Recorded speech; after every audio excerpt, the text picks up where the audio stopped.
आज के समय में जब पूरी दुनिया महंगाई और मंदी की आहट तले दम भर रही है और ऐसे वक्त में भारत की ग्रोथ और वैश्विक स्तर पर प्रदर्शन को देखते हुए ये पंक्तियां बिल्कुल सटीक साबित होती है कि सारे जहां से अच्छा हिंदुस्तान हमारा। नमस्कार, आपका स्वागत है हमारे खास शो स्पॉटलाइट में और मैं हूं आपके साथ राजेश सिंह। कई बड़े देशों के खस्ता पड़े हाल ये बयां करते हैं कि दुनिया में मंदी दस्तक दे चुकी है, लेकिन इसके उलट बदलते और आगे बढ़ते भारत की तस्वीर कुछ और ही कहानी बयां कर रही है। एयरपोर्ट पे फुटफॉल्स भर रहे हैं, महंगाई काबू में आ रही है, तो ऐसे में क्या हम कह सकते हैं कि जब पूरी दुनिया मंदी की आहट में से जूझ रही है, भारत इससे अछूता है और आने वाले दिनों में भारत और अच्छा कर सकता है। इन सभी बातों पे डिस्कस करेंगे और इसके साथ हमारे साथ कुछ खास मेहमान भी होंगे, लेकिन उससे पहले देखते हैं ये खास पैकेज।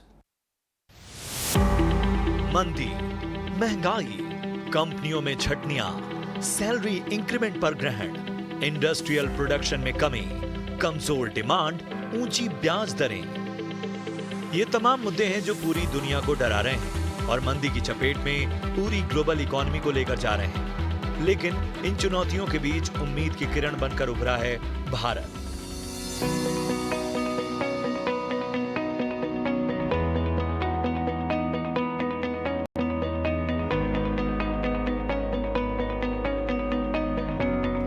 भारत के स्वदेश की ग्रोथ स्टोरी महज आंकड़ों की बाजीगरी नहीं, बल्कि ये भरोसा है दुनिया की तमाम दिग्गज कंपनियों और एजेंसीज का, जो सभी एक सुर में कह रहे हैं कि मंदी में भी भारत सबसे तेजी से बढ़ने वाली इकोनॉमी बना रहेगा। साथ ही वर्ल्ड बैंक ने भी इस वित्त वर्ष भारत की जीडीपी ग्रोथ का अनुमान 6.5% से बढ़ाकर 6.9% कर दिया है। वर्ल्ड बैंक का कहना है कि भारत सरकार ने अर्थव्यवस्था को मजबूत बनाने के लिए कई काम किए और अर्थव्यवस्था को गतिशील बनाने के लिए कई प्रयास कर रही है। इसके साथ ही भारत की मजबूत माइक्रो इकोनॉमी फंडामेंटली काफी मजबूत है, जो भारत को दुनिया के दूसरे इमर्जिंग मार्केट के मुकाबले बेहतर बनाते हैं। कोरोना की मार और रूस यूक्रेन युद्ध के बीच दुनिया ने बहुत कुछ देखा और झेला, लेकिन दूसरी ओर भारत ने लगभग हर सेक्टर में उपलब्धियों की इबारत गढ़ी।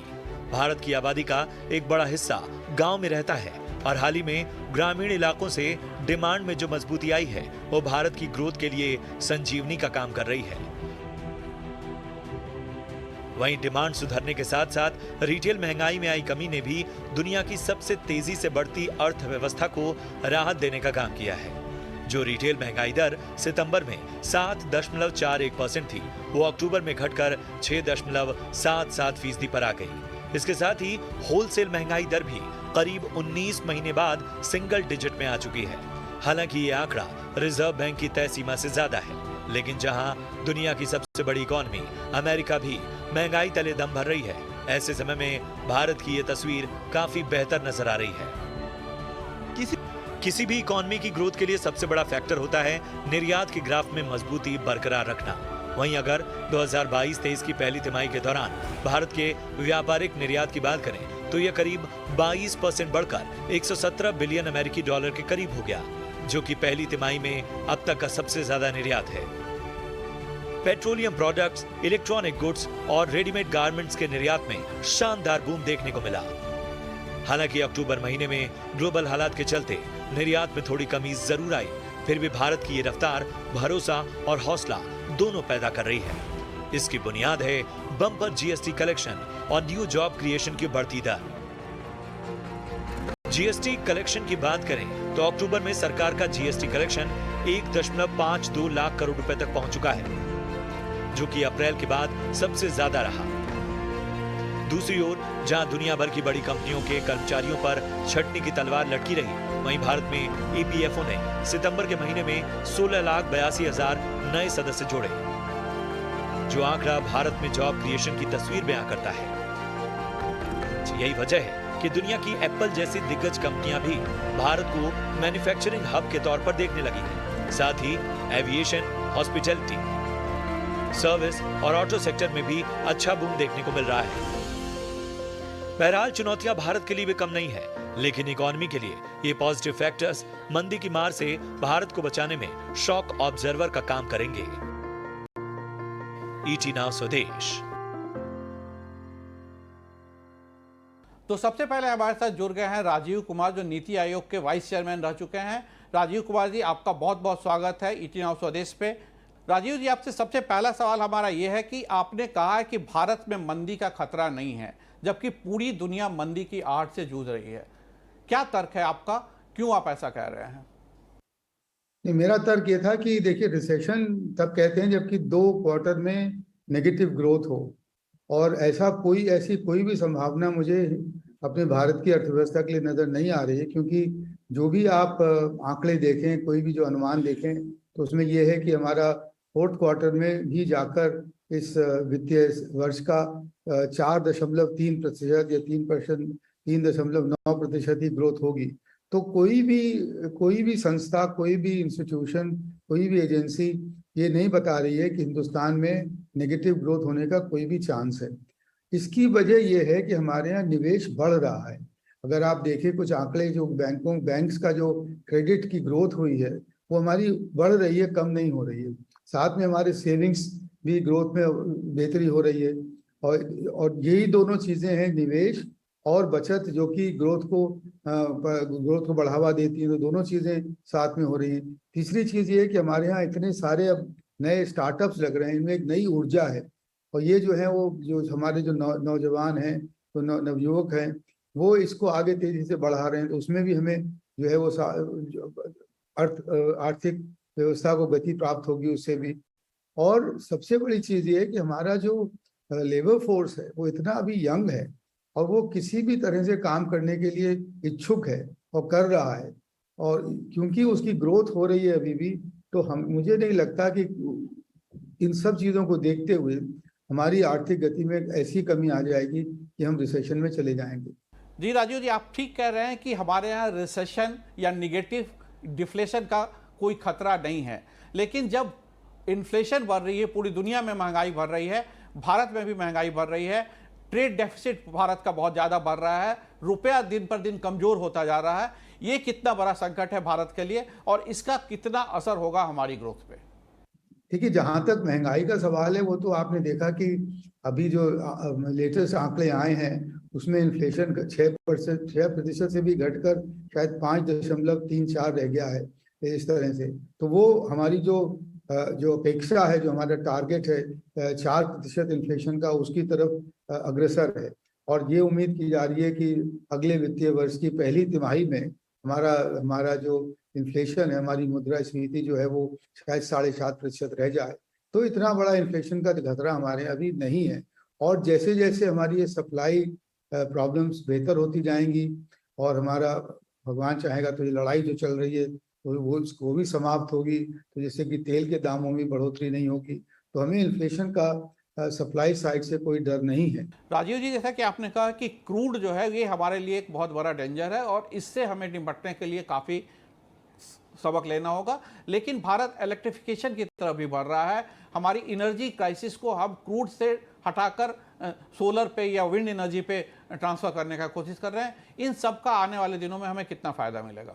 देखिए, अगर आप आंकड़े देखें तो हम अपने खाद्य पदार्थों के मामले में सिर्फ एडिबल ऑयल्स के ऊपर ही ज्यादातर निर्भर है। हम और कोई खास ऐसी चीज आयात करते नहीं है, जैसे कि गेहूं, चावल, सरसों, मतलब कोई भी ऐसी चीज हमारी जो खाद्य सुरक्षा के लिए जरूरी है, आवश्यक है, उस पर हम आयात के ऊपर निर्भर नहीं है। बस एक ही है, वो है एडिबल ऑयल्स। तो मतलब हम लोग जो करते हैं, और उस पर अब सरकार का काफी जोर है, उस पर सुना है, उस पर देखा गया है ये कि उस पर अब जो खेती है उसकी खेती बढ़ गई है और उसको और बढ़ाना चाहिए। तो मुझे नहीं लगता कि हमारी फूड सिक्योरिटी पे कोई प्रॉब्लम है अभी भी। वो, और उस वजह से और भी मैं कह सकता हूँ, क्योंकि अभी जो हाल में आंकड़ा आया है वो ये है कि गेहूं की जो एरिया अंडर कल्टीवेशन है वो करीब 23% बढ़ गया है। और इसलिए जो है हमारे गेहूं का उत्पादन पूरा होगा, उसमें हमारा प्रोक्योरमेंट तो पूरा होता ही है। तो इसलिए, और फिर हमारा चावल का जो उत्पादन था वो भी बहुत कम नहीं हुआ, हालांकि मौसम ने बहुत साथ नहीं दिया, मगर उसमें क्षति नहीं हुई है ज्यादा। दलहन है वो भी ठीक से बढ़ रहे हैं। तो सिर्फ एक तिलहन का मसला है, और तिलहन के मसले में जैसा कि मैंने कहा कि उसमें अब हमारी जो कृषि मंत्रालय है उसमें उसका काफ़ी जोर है, काफ़ी फोकस है और उसमें बात बन जाएगी। तो मुझे इसलिए कोई मुझे आशंका नहीं लगती कि हमें जो है वो खाद्य सामग्री की हमें पूर्ति के लिए कोई मुसीबत और कोई भी परेशानी झेलना पड़ेगी। एक आखिरी सवाल राजीव, जब आपसे ये जानना है कि 2023 की में भारत को G20 के मेजबानी का ऑफर मिला है, इसका भारत किस तरह से फायदा उठा सकता है और इससे क्या भारत की इमेज दुनिया में और ज्यादा सुधरेगी या भारत अपना एजेंडा तय कर पाएगा? कि भारत की गरिमा, भारत की स्टेटस, भारत की जो पोजीशन है ग्लोबल इकोनॉमी, वो मैं हो सकता है क्योंकि मैं अर्थशास्त्री हूँ, तो मुझे हमेशा ये लगता है कि वो उसकी अर्थव्यवस्था की मजबूती पर ही बनती है। और अगर हमारी अर्थव्यवस्था जो है वो 6.7 या 6.5-7% से बढ़ती रही, तो ये बिल्कुल लामाला होगा कि हमारी जो पोजीशन है ग्लोबल इकोनॉमी में, ग्लोबल जियोपॉलिटिकल इकोनॉमी में, वो उसको सुदृढ़ होगी और बढ़ेगी और लोग हमारे पास हमको एक उदाहरण के तौर पे भी देखेंगे। G20 की मेजबानी एक बहुत बड़ी चीज़ है। इसमें ये हम लोगों ने G20 में ऑलरेडी हमने इसमें अपना इम्पैक्ट दिखाया है, जो बाली में अभी कॉन्फ्रेंस हुई थी। और G20 की सबसे बड़ी चीज़ ये होगी कि हमने जितनी उपलब्धियां करी हैं पिछले 7-8 साल में, उनको शोकेस करने का हमें बहुत अच्छा मौका मिलेगा और इससे जो है वो भारत की छवि को और जब भारत की छवि और सुदृढ़ होगी पूरे विश्व में। हमारे साथ दो खास मेहमान जुड़ गए हैं। डॉक्टर प्रणब सिंह, जो नीति आयोग के मेंबर भी रह चुके हैं और नोटेड इकोनॉमिस्ट हैं। हमारे साथ विजय सरदाना भी जुड़ गए हैं, जो कि एग्रीकल्चर इकोनॉमिस्ट है। आप दोनों मेहमानों का ईटी नाउ स्वदेश पे बहुत बहुत स्वागत है। डॉक्टर सिंह, आपसे पहले, अभी थोड़ी देर पहले हम बात कर रहे थे डॉक्टर राजीव कुमार से। उनका ये मानना था कि आज की स्थिति में जब दुनिया एक ग्लोबल रिसेशंस की थ्रेट से जूझ रही है, भारत उससे अछूता रहेगा। भारत में रिसेशन की कोई संभावना नहीं है, क्योंकि भारत दुनिया की दूसरी सबसे तेजी से बढ़ती हुई इकोनॉमी है। आपका क्या कहना है? क्या आप इससे वाकिफ रखते हैं? ये बात तो सही है कि भारत और देशों से बेहतर कर रही है, पर ये हम नहीं कह सकते कि जो ग्लोबल रिसेशन हो रही है या होने वाली है उससे हम अछूत रहेंगे। वो कुछ ज़्यादा ही कह देंगे। वो नहीं होगा। जब ग्लोबल रिसेशन होगी, हम पे भी आँच आएगा और हमें सोचना पड़ेगा कि उससे कैसे हम निपटते हैं। डॉक्टर कुमार का जो ये कहना था कि रिसेशन का मतलब जो होता है वो हम निगेटिव या डी ग्रोथ, तो हम डी ग्रोथ में कभी नहीं जाएंगे। हमारी डी ग्रोथ का सवाल नहीं है, पर अभी सवाल ये है कि अगर सरकार की टारगेट हो 6.5-7% ग्रोथ, वो शायद ना हो पाए, 4.5-5 हो सकता है। बिल्कुल, लेकिन अगर जो हम ये देखें कि पिछले हफ्ते की जो इन्फ्लेशन का जो टारगेट था वो आरबीआई के रेंज में आ गया है, वो 6% से नीचे आ गया है। क्रूड के दाम जो हैं वो सॉफ्टन हो रहे हैं। ऐसी स्थिति में क्या आपका मानना है कि भारत का ग्रोथ रेट क्या हो सकता है और उसके लिए सरकार को किस तरह की पोजीशनिंग करनी चाहिए? देखिए, इसमें इस बात पे तो रिजर्व बैंक ऑफ इंडिया अपनी राय तो दे चुकी है। अब उनका मानना है कि ये इस साल के जो दूसरा आधा साल है, यानी सितंबर से लेके मार्च तक, तो उसमें करीब 4.5% होगी। और मेरे ख्याल से 4.5% ठीक ही आंकड़ा लग रहा है और मुमकिन है कि अगले साल भी 4.5 के करीब ही होगा। बिल्कुल, हमारे साथ विजय सरदाना जी। सरदाना जी, हम आपसे जानना चाहेंगे कि आपको क्या लगता है, जब एक चीज़ है कि आरबीआई ने अपने जो पॉलिसी में ये कहा था कि रूरल डिमांड इंडिया में बढ़ रही है और मेन जो ग्रोथ है वो रूरल डिमांड की तरफ से आएगी। अगर हम एग्रीकल्चर आउटपुट की भी बात करें तो एग्रीकल्चर इस साल जो है वो सोइंग अच्छी हुई है, तो आपको क्या लगता है ये हमारा खासकर फूड आउटपुट जो है, फूड इन्फ्लेशन जो है वो कंट्रोल में आता जा रहा है, तो उस लिहाज से हमारी स्थिति कैसी रहेगी? देखिए, जहां तक बात है ग्रोथ की, इंडिया में ये पड़े जहां पे सरप्लस कैपेसिटी होगी, परचेजिंग पावर होगी, वहां जिस तरह शहरों में कॉस्ट ऑफ लिविंग बढ़ रहा है because of pollution, because of food prices, इसीलिए आपके पास जो शहरों में परचेजिंग पावर है वो घट रही है, जबकि गांव में जो इनकम होती है वहां पे आपका लोकल ट्रांसपोर्ट साइकिल से भी हो सकता है, शेयरिंग मॉडल पे भी हो सकता है, ज्यादा आपको खर्चा करना नहीं है, ज्यादा लग्जरी पे वेस्टफुल एक्सपेंडिचर नहीं होता है। तो एसेंशियल सर्विसेज और जो रिक्वायरमेंट होती है फैमिलीज की, जो भी वो उनकी इनकम होती है, सपोर्टेड बाय बेटर एमएसपी, और जिस तरह से इंफ्रास्ट्रक्चर में सुधार हो रहा है, उनके यहाँ पे सेविंग बढ़ रही है और इनकम बढ़ रही है, क्योंकि उस तरह से जो प्राइवेट इन्वेस्टमेंट है वो रूरल इंडिया की तरफ जा रहा है। सब चीजों को देखते हुए अगर हम देखें तो रूरल इन्फ्लेशन कम होगा कंपैरेटिवली, परचेजिंग पावर ज्यादा होगी, तो ग्रोथ रेट आपको रूरल इंडिया में देखने को मिलेगी। लेकिन वहां पे दूसरे चैलेंजेस हैं जिसको हमें एड्रेस करना होगा। लेकिन ओवरऑल जहां तक बात है इकोनॉमिक रिसेशन की, 140 करोड़ के देश में जहां पे रोज आदमियों को 3 टाइम खाना खाना है, कपड़े पहनने हैं, डे टू डे आइटम का इस्तेमाल करना है, वहां पे रिसेशन की संभावना नेग्लिजिबल है। जहां तक ग्रोथ रेट की बात है, पॉकेट टू पॉकेट वेरी कर सकता है, कहीं पे काफी ज्यादा ग्रोथ रेट हो सकती है। उदाहरण के लिए जैसे आज आप एयरलाइंस में ओवर रशिंग देखते हैं, टूरिस्ट डेस्टिनेशंस फुल हैं, बाकी जो चीजें हैं वहां पे स्क्यू डेवलपमेंट हो सकता है, बहुत सारे फेस्टिवल्स हैं।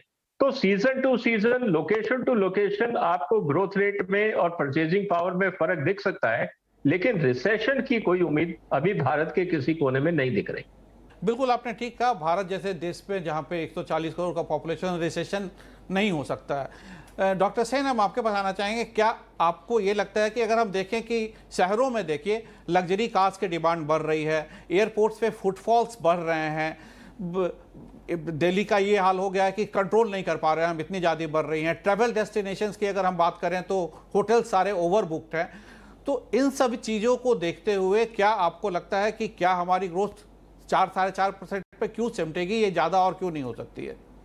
क्योंकि बहुत सारे इकोनॉमिस्ट डबल डिजिट ग्रोथ की भी बात कर रहे हैं। नहीं, देखिए, हम सब उम्मीद करते हैं, हम सब चाह रखते हैं कि डबल डिजिट में हो ग्रोथ, पर अभी हिसाब है कि आप अगर आंकड़े देखें, पिछले जो क्वार्टर था, सेकंड क्वार्टर इस साल का, उसमें आपकी मैन्युफैक्चरिंग की ग्रोथ -4% थी। अब जो इंडेक्स ऑफ इंडस्ट्रियल प्रोडक्शन आया है वो भी नेगेटिव टेरिटरी में है। तो सरदाना साहब जो कह रहे थे कि कुछ कुछ जगह में चीजें सुधर रही हैं, कहीं कहीं अभी तक बदतर हैं, मैन्युफैक्चरिंग अभी तक पूरी तरह से रिकवर नहीं कर पाई है। अभी वो रिकवर करेगी या नहीं, ये तो सिर्फ वक्त ही बताएगा, तो उसका इंतजार करना पड़ेगा। नहीं, पर आपको क्या लगता है जो पीएलआई स्कीम गवर्नमेंट लाई है बहुत सारे सेक्टर में, आप देखिए जैसे कि 2014 में मोबाइल मैन्युफैक्चरिंग के लिए पीएलआई लाई गई थी और आज इंडिया हम मोबाइल एक्सपोर्ट कर रहे हैं, तो क्या बाकी सेक्टर्स में पीएलआई स्कीम का फायदा नहीं मिलेगा, आपको नहीं लगता है? नहीं, आपने पीएलआई की बात कह दिया, आपने मोबाइल की बात और मोबाइल एक्सपोर्ट्स की बात की, पर आप एक्सपोर्ट्स देखिए ना, एक्सपोर्ट्स दिन पे दिन घटता जा रहा है, टोटल एक्सपोर्ट। तो शायद ही, और भले ही आपका मोबाइल एक्सपोर्ट बढ़े, पर कहीं और कम हो रहा है ना, नहीं तो टोटल आंकड़ा नेगेटिव कैसे आ सकता है?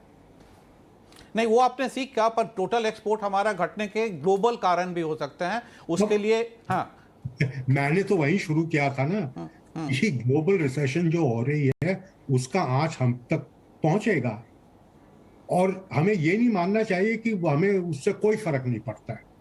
अगर हम ये सूरत रखें इस पे, तो हम गलती करेंगे, और जो हमें करना चाहिए वो शायद हम नजरअंदाज करें, वो होना नहीं चाहिए। नहीं, बिल्कुल आप सही कह रहे हैं कि हम अपने आप को उतना ज़्यादा ये नहीं सोचे कि हम ग्लोबल इकोनॉमी से बिल्कुल अलग होकर जी सकते हैं। सरदाना साहब, आपका क्या मानना है, खासकर अगर हम फूड के सेक्टर में बात करें, वहाँ पे जैसे कि वीट का आउटपुट ये आ रहा है कि हम गवर्नमेंट शायद रिव्यू करे एक्सपोर्ट के चीज़ को मार्च में, तो फूड इन्फ्लेशन की बात करें, फूड सेक्टर बात, तो वहाँ हम कितने आत्मनिर्भर हैं, कितने हमें दुनिया पर डिपेंड करना पड़ेगा? देखिए, जहां तक बात है फूड सेक्टर की आत्मनिर्भरता की, आज हम आत्मनिर्भर हैं। आज की स्थिति में कोई बहुत बड़ी चुनौती नहीं है, लेकिन 2-3 सेक्टर है, जैसे एडिबल ऑयल। आज हम 70% आयात तेल पे निर्भर हैं। तो हमारे पास जो सरप्लस है वो है carbohydrate, means wheat, rice. Pulses हम बिल्कुल ब्रेक इवन पे हैं। एडिबल ऑयल्स में हम इंपोर्ट डिपेंडेंट है, 70% तेल हम आयात करते हैं। प्रोटीन में हमारी डिमांड बढ़ नहीं रही है क्योंकि हिंदुस्तान में जो प्रोडक्शन है वो नहीं बढ़ रहा है, क्योंकि हमारे यहाँ फीड एंड फॉडर जो जानवर खाते हैं, मेन सोर्स ऑफ प्रोटीन जो होता है नॉन वेजिटेरियन के लिए, वो नहीं बढ़ पा रहा है क्योंकि फीड एंड फॉडर की शॉर्टेज है। और फीड एंड फॉडर पे कोई अभी तक देश की पॉलिसी नहीं है हमारे सामने। तो इन बातों को अगर हम देखें तो जहां तक फूड सिक्योरिटी की बात है कि नंबर ऑफ कैलोरीज आपको पूरी मिल रही है या नहीं, वो मिल जाएंगी। लेकिन क्या ये ऐसे ही चलेगा? अगर हमने एग्रीकल्चर प्रोडक्टिविटी पे ध्यान देना है तो सबसे पहले हमें अपने नेचुरल रिसोर्सेज पे ध्यान देना होगा, ग्राउंड वाटर और सॉइल हेल्थ को लेके। और जहां जहां पे बारिश होती है वहां कैचमेंट एरिया बना के पानी को कंजर्व करना होगा। हमें वाटर बॉडीज और इंप्रूव करनी होंगी। वाटर मैनेजमेंट पे काम करने की जरूरत है, वाटर हार्वेस्टिंग पे काम करने की जरूरत है। डिसीजंस लेने होंगे खासकर अपने एग्रीकल्चर प्रोडक्ट्स को बढ़ाने के लिए। डॉक्टर सेन, हम आपके पास आने हुए, आपने ट्रेड डेफिसिट की बात की कि वो वाइड होता जा रहा है। अभी 2 दिन पहले पीयूष गोयल जो कि हमारे कॉमर्स मिनिस्टर हैं, उन्होंने पार्लियामेंट में एक स्टेटमेंट दिया था कि 2003-04 से लेके 2013-14 के बीच में हमारा चाइना के साथ खासकर जो ट्रेड डेफिसिट था वो $4 बिलियन से बढ़ के $51 बिलियन तक हो गया था। अभी जो बढ़ने का रीजन है वो तो, पर क्या आपको लगता है कि भारत को इसका फायदा अभी मिलेगा? जो चाइना में जो क्राइसिस हो रही है, इसका फायदा भारत को मिलेगा एक्सपोर्ट सेक्टर में और वो अपने ट्रेड डेफिसिट को कम कर सकता है? देखिए, ये हम पर है। चाइना में जो हो रहा है उससे तो अभी साफ जाहिर है कि कंपनियां चाइना से निकल के और देशों की तरफ देख रहे हैं। अब वो भारत की तरफ देखे या नहीं, वो हमारी जिम्मेवारी है। उनको आकर्षक करना पड़ेगा। हमारे यहाँ जो ईज ऑफ बिजनेस और आजकल जो कह रहे हैं ईज ऑफ स्टार्टिंग बिजनेस जिसको कहते हैं, वो उस पर जरा ध्यान देना पड़ेगा।